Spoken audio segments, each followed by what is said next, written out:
And let me just start off by making a couple of quick comments. At the council's annual retreat this year, one of the topics that the council had asked for was a presentation by each of the departments on the services that they provide and different things to educate the council about everything that occurs in the city, the different services. And since time was a concern at the retreat because you had a number of topics on your agenda, I had asked Chief Kehmna if he would come at a later date and do the same thing that all the other department heads did. So with that, Chief Kehmna. Thank you very much. Good evening, Madam Mayor, members of the council. Thank you very much for allowing us to present to you this evening. My name is Ken Kehmna. I'm the Fire Chief with the Santa Clara County Fire Department. With me this evening, our Deputy Chief of Administrative Services, Steve Przbrowski, Deputy Chief of Training, Tony Bowden. I understand that you have a printed copy of the packet, and rather than taking a lot of your time this evening, I'll move through the presentation kind of quickly to allow a little more time for questions at the end, and then if there's anything you'd like additional detail on, feel free to stop me anytime. Santa Clara County Central Fire Protection District has proudly served the city of Los Altos since December 31st, 1996. County Fire itself as an agency provides protection to over 213,000 residents, approximately 134 square miles. The department is comprised of 15 fire stations, 2 of which are in the city of Los Altos. On duty every day, the suppression force accounts for 66 personnel, 6 of which are stationed here in the city of Los Altos. In 2014, Santa Clara County Fire Department responded to over 15,000 calls. The lion's share of those calls, as you might have already known, was EMS. 66% of the calls that we responded to district-wide were for emergency medical services. Fires account for about 10% of call volume overall throughout the district. In looking at the city of Los Altos specifically, we see the exact same trend here. The numbers are just slightly different. EMS comprises approximately 63% of the calls, and fires in 2014 there were only 22, so it totaled 1% of total calls.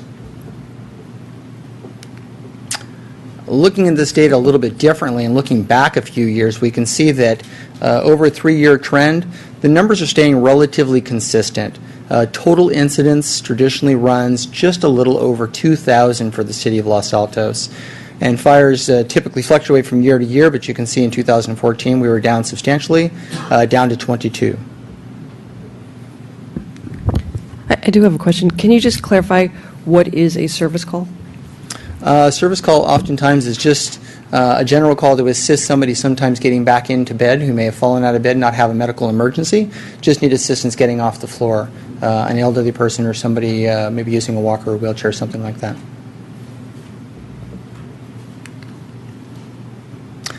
Fire loss. Again, looking back over the last 3-year period, we can see that in 2014, total dollar loss as it relates to fire was down substantially. For 2014, dollar loss as a result of building fires was down to $17,500. With property values as they are here in the city of Los Altos, that number can swing widely with a single structure fire. So we're very, very proud of it, but it's important to note what difference a single structure fire can actually make. This may be a little bit difficult to see, and I won't go through it in great detail, but what I wanted to point out to you is this is a list of units that responded into Los Altos for the entire year of 2014. What's important about this, and Chief Bowden may speak to a little bit of this, but what's important about this is you can see that the top 3 responding apparatus into the city of Los Altos are stationed in and around the Los Altos area, so Engine 75 and Engine 76 both in the city of Los Altos, and Rescue 74, which is stationed at the Los Altos Hills Fire Station. But as we go down the list a little bit more, we start to see units populating this list from Cupertino, Saratoga, Los Gatos, and Montecito. The reason for that is our ability to draw upon resources elsewhere in the district and move resources when we have multiple calls or larger calls. Chief, did you have something you wanted to add on that? Yeah, I'll clarify just a little bit. I had the privilege to work for Los Altos City and Los Altos Fire, so I'm an original transplant here. And when we were 3 stations, we relied solely on the county mutual aid system for resources, which means if we had a fire or if we had multiple medical events in the city, we had to go through the mutual aid system to get additional resources to backstaff the city.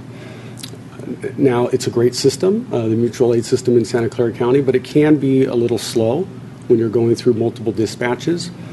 When we consolidated in 1996, we implemented the core station concept. And what this is we put identified core stations in the dispatch CAD so that when you have a confirmed structure fire, let's say in the city of Los Altos, we immediately have units from all over the district start backfilling the city so that there's no loss of service. It really has been to a great benefit for the city to have that come immediately versus sometimes delayed up to 10 minutes with mutual aid. This is similar in respect to how the private ambulance company, Rural Metro, constantly moving their resources to make sure they're moving resources to a point of readiness so they're closer to an area that might otherwise already be getting impacted by multiple calls or large events. Just taking you through the range of services that we provide. Obviously, fire suppression is a well-known service that we provide. And EMS response, as we said, is the lion's share of what we do, and not all of our patients, as you can see here, are human patients. We treat anybody. Fire investigation, very robust fire investigation division. That's our Chief Arson Investigator, Dennis Johnson. He plays a significant role in the organization, not just cause and origin investigation, but also taking cases all the way through to prosecution, which is a key part of our program. Fire prevention. This is a flyer from a campaign that we ran last year trying to remind residents in the county of Santa Clara the dangers of fireworks, specifically the dangers of illegal fireworks. Unfortunately, we still saw some things occur throughout the county, very significant injuries. Again, you'll be seeing something like this as well, sponsored by Santa Clara County Fire Department and the County Fire Chiefs, just trying to bring awareness. Public education. A big part of the organization. We have a very strong public education program in all the schools every year, doing fire drills in what used to be called Fire Prevention Week, which is now Fire Prevention Month, frankly, and I think it lasts probably 2 months now. Yeah, it's a very significant program. Hazardous materials. And again, we are one of the state's few deployable Type 1 hazardous materials teams, one of only 2 in the county. The highest level of training and capability available statewide. And Santa Clara County Fire Department has that capability stationed in Cupertino at our 7 Spring Station. Also, technical rescue. Some of you may remember this event. This is actually Great America. That's the old Top Gun jet coaster that we had some people stuck on for a significant period of time. We also provide training for youth, both through our Explorer program and our volunteer program. One of the things I'd like to highlight here, how important the Explorer program here is, and we have a number of students from Los Altos High that have participated in the volunteer program. One of the things that's really significant is this is one of the strongest recruiting tools that we have. By and large, it's one of the best ways that we can increase diversity in the organization through our Explorer program, which is a branch of the Boy Scouts. And I'll speed it up, I promise. Services also, you know about CERT training, another service that we provide to all the communities that we serve. CPR training, both to the folks that work for County Fire and to the citizens and city staff. Emergency management training, facilitating emergency operations center training and exercises, making sure that your city staff is prepared to stand up in the event of an emergency. And emergency preparedness, which is a little bit different than just the CERT piece. We also teach, specifically here in the city of Los Altos, we teach a PEP course, which is sort of a CERT light. It's personal emergency preparedness. It teaches citizens how to take care of simple things in their home, shutting off the gas and making sure that they're safe and everything is taken care of. Very quickly, I'll run through the apparatus assigned from the organization. We have 13 Type 1 engines. This is the workhorse of the organization. These are your pumpers. 13 stationed throughout the entire department. We have 3 truck companies, one of which is in Los Altos Hills. This one here is Truck 71 out of the Cupertino station.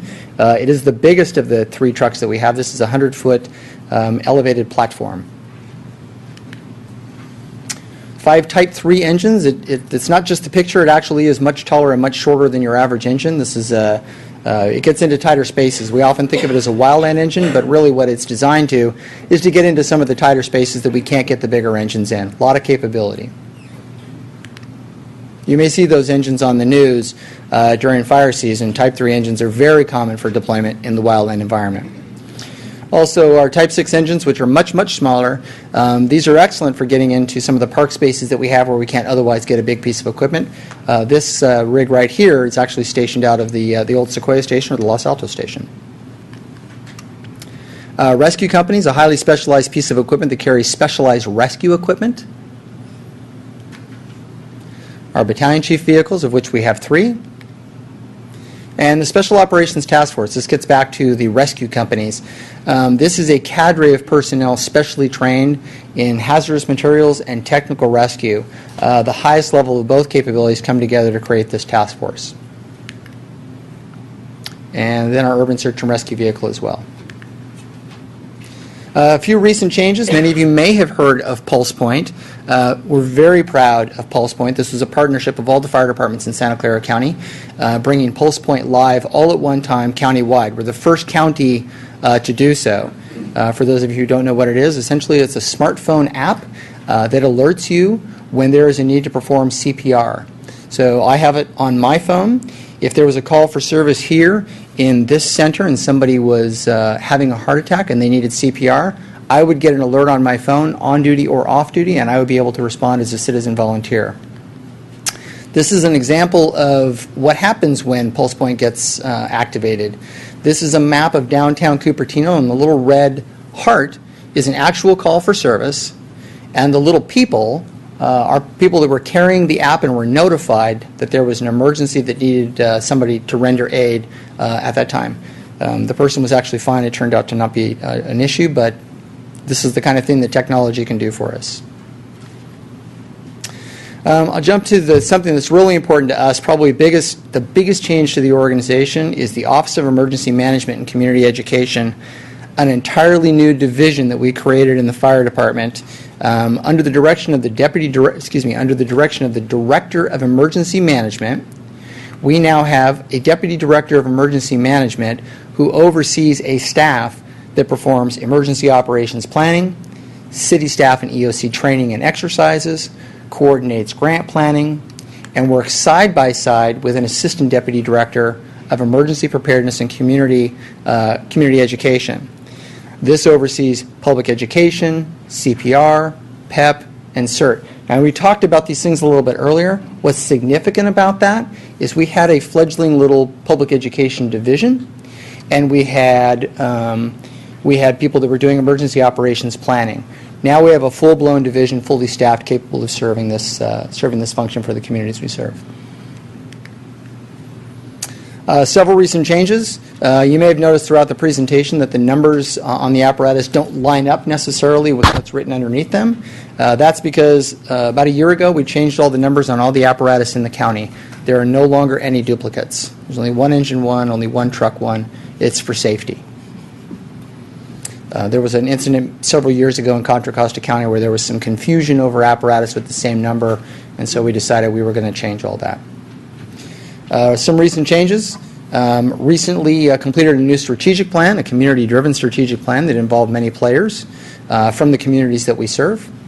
We're currently in the process of being accredited again. We're working on a regional communications feasibility study, sharing with our other fire department partners to try and come together in a co-located regional communication center to eliminate duplication and make it more efficient to dispatch resources. And your police chief and I have been working very closely on the active shooter program, trying to put together a comprehensive program for both law and fire to be able to respond to active shooter, active assailant situations. Our concern is it's not a matter of if, it's a matter of when. At some point in this county, something is going to happen, and we want to be sure that both fire and law are working in concert with one another. And then a comprehensive facilities master plan to address all the needs of the organization and make sure that we're prepared for the future. Hopefully that wasn't too fast. That was great. Okay. Thank you It's very a lot much. of stuff. Do any council members have questions for the I do. Yes, sir. John? Yeah, I have a question. You said you don't have the same numbers anymore, but on one of the slides you have a hazmat 72, a BS 72, and then an engine 72. That is correct. All three have the same number, so it's confusing, no? They they're out of the same station. The difference being the engine is, all of our engines have an E to let you know it's an engine. The BS is a breathing support unit, and the HM is for Hazmat 72. So the equipment co-located in the same station will all have the exact same number, but a different designator. So the number is the station? Correct. Okay, It corresponds to the station, oh, that's okay. correct. And I have another question. One of the vehicles is called a rescue company. Yes. But it's one vehicle. It is one company, that is correct. Okay. I'm used to military parlance. The Company is nomenclature about being a 100 company, people. I totally get you, Yeah, absolutely, okay. you're right. Thank you. I think we just like the term company. All right. Sounds good. Megan? Yeah, a couple questions. So if you got six people in Los Altos, you run three-man crews then? We do run three-person crews at the two stations here, yes. And can you elaborate more on the training that you offer, the CPR, the PERT, PEP, CERT? How is that offered? How is it available to Los Altos residents? The PEP program and the PEP program and the CPR program are both run through what is now the Office of Emergency Management and Community Education. The CERT program is offered throughout all of the areas that we serve. It's a program that's open to anybody. So when we run a CERT class, let's say, or a PEP class, if we run that class in Cupertino, it's open to all of the residents to attend if they so choose to do so. The same thing if we offer a class in Los Altos Hills. It's open to residents from any of the communities. You don't have to actually live in the community to go to How would the someone class. sign up for such a class? Those classes are available on our website.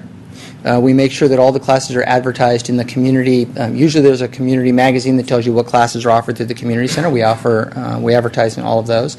And I believe, correct me if I'm wrong, Marcia, that the PEP class is listed in the community newspaper as well. So, but if you offered a CERT class in Cupertino, is that advertised in the Los Altos Recreation Guides as well? So the CERT class anywhere in the county is, you can, okay, great. You got it, absolutely. Thank you. Anyone anywhere in the county that you serve, because there are parts of the county you don't serve. That's correct. In the areas that we serve. Right. Yes. Thank you very much.